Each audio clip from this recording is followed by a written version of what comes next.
किस्से अकबर बीरबल के। पैर और चप्पल। बीरबल बहुत नेक दिल इंसान थे। वो सदैव दान करते रहते थे और इतना ही नहीं, बादशाह से मिलने वाले इनाम को भी ज्यादातर गरीबों और दीन दुखियों में बांट देते थे। परंतु इसके बावजूद उनके पास धन की कोई कमी न थी। दान देने के साथ साथ बीरबल इस बार से भी चौकन्ने रहते थे कि कपटी व्यक्ति उन्हें अपनी दीनता दिखाकर ठग न ले। ऐसे ही अकबर बादशाह ने दरबारियों के साथ मिलकर एक योजना बनाई कि देखें कि सच्चे दीन दुखियों की पहचान बीरबल को हो भी पाती है या नहीं। बादशाह ने अपने एक सैनिक को वेश बदलवा कर दीनहीन अवस्था में बीरबल के पास भेजा कि अगर वो आर्थिक सहायता के रूप में बीरबल से कुछ ले आएगा तो अकबर की ओर से उसे इनाम मिलेगा। एक दिन जब बीरबल पूजा पाठ करके मंदिर से आ रहे थे तो भेष बदले हुए सैनिक ने बीरबल के सामने आकर कहा, हुजूर दीवान, मैं और मेरी 8 छोटे बच्चे हैं जो 8 दिनों से भूखे हैं। भगवान का कहना है कि भूखों को खाना खिलाना बहुत पुण्य का कार्य है। मुझे आशा है कि आप मुझे कुछ दान देकर अवश्य पुण्य कमाएंगे। बीरबल ने उस आदमी को सिर से पांव तक देखा और एक क्षण में पहचान लिया कि वो ऐसा नहीं है जैसा वो दिखावा कर रहा है। बीरबल मनी मन मुस्कुराए और बिना कुछ बोले ही उस रास्ते पर चल पड़े जहां से होकर एक नदी पार करनी पड़ती थी। वो व्यक्ति भी बीरबल के पीछे पीछे चलता रहा। बीरबल ने नदी पार करने के लिए जूती उतारकर हाथ में ली। उस व्यक्ति ने भी अपने पैर फटी पुरानी जूती हाथ में लेने का प्रयास किया। बीरबल नदी पार करके कंकरीले पदार्थ आते ही 2-4 कदम चलने के बाद जूती पहन लेता।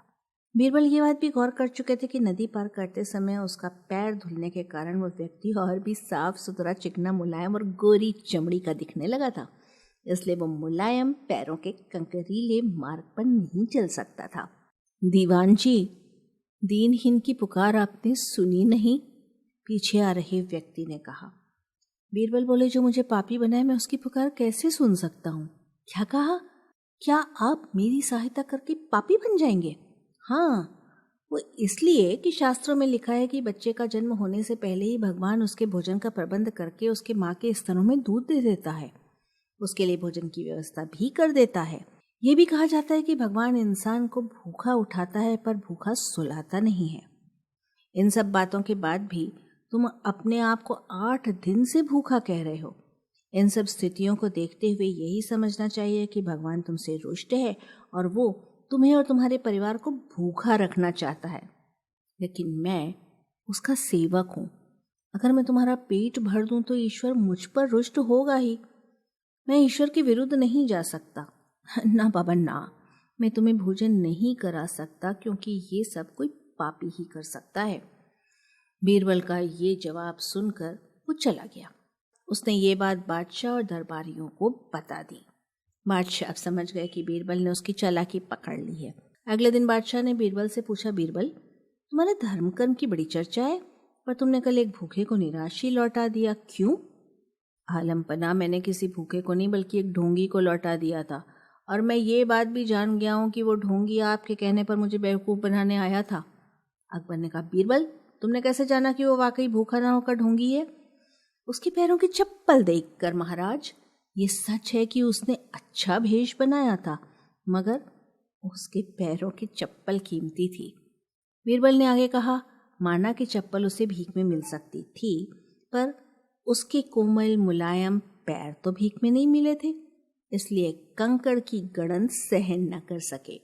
इतना कहकर बीरबल ने बताया कि किस प्रकार उसने उस मनुष्य की परीक्षा लेकर जान लिया कि उसे नंगे पैर चलने की भी आदत नहीं।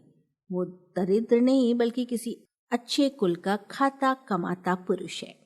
बादशाह बोले, क्यों ना हो, वो मेरा खास सैनिक है। फिर बहुत प्रसन्न होकर बोले, सचमुच बीरबल, माँ बदौलत तुमसे बहुत खुश हुए। तुम्हें धोखा देना आसान काम नहीं है।